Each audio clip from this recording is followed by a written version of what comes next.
Welcome back to the New Jersey State Museum's Ask the Experts video learning library, where we're digging into some of the most common questions people ask paleontologists about what we do and how we do it. Last time we talked about how paleontologists prospect to find fossils. Prospecting is where we walk around slowly looking for scraps of bone that have weathered and eroded out of the ground. One of the most common questions we get is, how do you tell the fossil from the rock? And that can be pretty tricky, so let's start digging into that question right now.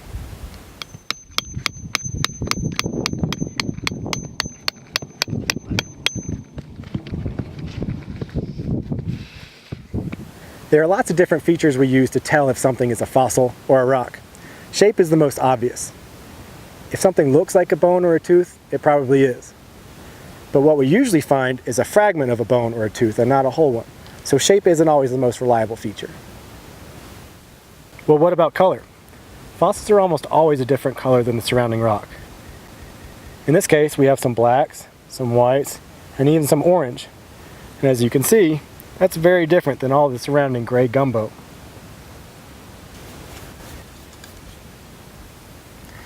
Texture can be an excellent hint. Some bones, especially turtle bones like these that we've been working on, have a very unusual texture or surface pattern on them. As you can see, this piece has a very clear pattern on it, and you wouldn't expect to see a pattern like that on the surface of a normal rock. Pretty much all other fossil animal bones are nice and smooth on the outer edge, just like modern bones. Now, if texture doesn't give it away, then this next hint is a dead ringer almost every single time. As you can see, even in these little pieces of fossil, they're just absolutely full of little pore spaces, just like we have in parts of our bones. In fact, we even call this spongy bone. These pore spaces often preserve very nicely, as you can see in these specimens. Those pore spaces, though, aren't just in our bones. They're in the bones of all animals, even animals that lived millions of years ago. That similarity suggests to us that we all must have inherited that feature from a common ancestor that must have lived hundreds of millions of years ago. Sometimes, though, you can't even be sure about those pore spaces. Lichens growing on the outside, or even the colors of the rock can really fool you. So there's one last trick that we can use that is absolutely foolproof every single time. You lick it. No, the fossils don't taste different from the rock. The idea here is that if these really are pore spaces, they should soak up any moisture through capillary action, creating just a little bit of suction. So if I lick it and it sticks to my tongue, then it definitely is a fossil. Let's see.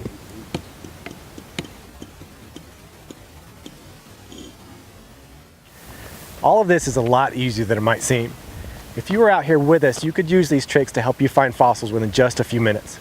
And after a short time, you'll start to develop a mental image of what you should be looking for. And then, well, you're home free, because you'll start finding fossils everywhere. So far, we've shown you where to look for dinosaur fossils, how to find those fossils, and how to tell the actual fossil from the surrounding rock. But then what? If we're lucky enough to find a nice skeleton in the ground, how do we get it out? Well, we'll start digging into those questions next time. Until then, thank you for joining us, and as always, keep digging.